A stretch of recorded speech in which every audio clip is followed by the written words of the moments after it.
సంకష్ట చతుర్థి శుభాకాంక్షలు మీ అందరికీ my dear viewers. Sankashta Chaturthi ఈరోజు అసలు అంటే ఏంటి, ఉపవాసాలు ఎందుకుంటారు, ఏ దేవుణ్ణి పూజిస్తారు, అసలు ఎందుకు పూజ చేస్తారు, ప్రత్యేకత ఏంటి అనేది ఈరోజు చూద్దాము.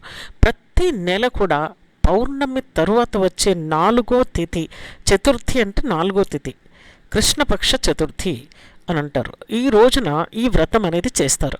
సంకష్ట అంటే కష్టాలు, ఇబ్బందులు రావడము, అడ్డంకులు రావడము.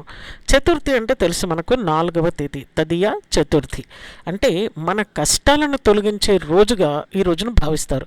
అందుకే మన కష్టాలు వచ్చినవి పోవడానికి ఈరోజు ఇలా ఉపవాసం ఉండి పూజ చేస్తారు అన్నమాట.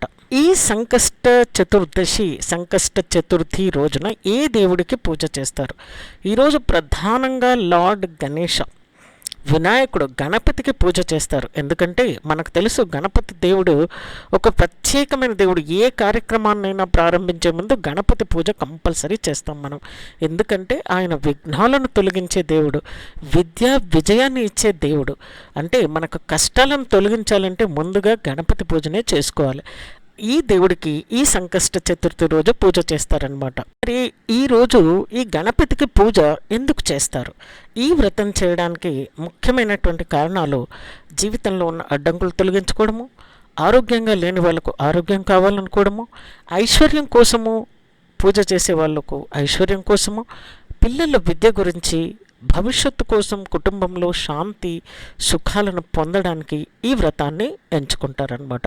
ఈ వ్రతం చేస్తారు. వీటన్నిటికీ ఉన్న అడ్డంకులు తొలగిపోవాలంటే ఆ గణేశుడి కృప ఎంతైనా అవసరము. అందుకే అతనికి ఈరోజు ప్రత్యేకంగా పూజ చేస్తారు. మరి ఈ సంకష్ట చతుర్థి రోజు ఈ పూజను ఎలా ఆచరిస్తారు? సాధారణంగా అయితే ఇలా చేస్తారు. ఉదయమే లేచి స్నానం చేసి వ్రతాన్ని ప్రారంభిస్తారు. రోజు మొత్తం కూడా ఉపవాసము, అంటే ఏమీ తినరనమాట. కంప్లీట్ ఫాస్టింగ్ చేసి సాయంత్రము గణపతి పూజ చేస్తారు. అంటే గణపతి కథ, వ్రత కథను వింటారు. సంకష్ట చతుర్థి అనేది కథ వింటారు. తర్వాత మూన్ రైజ్ అయినప్పుడు, అంటే చంద్రోదయం అయినప్పుడు చూసిన తర్వాత చంద్రుడికి కూడా నమస్కారం చేసుకొని ఉపవాసాన్ని విరమిస్తారు. అప్పుడు వాళ్ళు భోజనం చేస్తారనమాట. అంటే భోజనం అంటే ప్రత్యేకంగా టిఫిన్ చేయాలి అలాంటి అనేది ఏమీ లేదు. రోజు తినే భోజనం ఎలా తింటారో అలా ఈ ఉపవాసాన్ని విరమిస్తారు ఆ భోజనంతో. మరి ఈరోజు ప్రత్యేకత అంటూ ఏంటి? మరి ఈరోజు ప్రత్యేకత అంటే ఏంటి అంటే ప్రతి నెల ఒకసారి వస్తుంది సంకష్ట చతుర్థి అనేది. చాలామంది ఈరోజు ఉపవాసాలు ఉంటారు. కొంతమందికి ఒక ఇది ఉంటుందన్నమాట. అంటే ముఖ్యంగా స్త్రీలే పూజ చేస్తూ ఉంటారు కాబట్టి దీన్ని స్త్రీలే పూజ చేయాలా, మహిళలే చేయాలని అలా ఏ మాత్రం కాదండి. ఎవరికి చేయాలనిపిస్తే ఆ గణేషుని పూజ వాళ్ళు చేసుకోవచ్చు. పిల్లలేంటి, పెద్దలేంటి, మహిళలేంటి, పురుషులేంటి, ఎవరైనా చేసుకోవచ్చు. ప్రతి నెల వస్తుంది. కానీ ఈరోజు మంగళవారం ఈసారి వచ్చే ఈ సంకష్ట చతుర్థి అయితే దీన్ని అంగారక సంకష్టి అని చాలా పవిత్రంగా భావిస్తారు.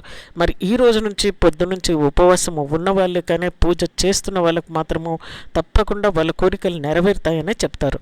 ముఖ్యమైన విషయము ఇప్పుడు చెప్పినట్టుగానే మహిళలు కాకుండా పురుషులు కూడా చేసుకోవచ్చు, ఎవరైనా చేసుకోవచ్చు. మరి ఈ కథ మీకు ఎలా అనిపించింది?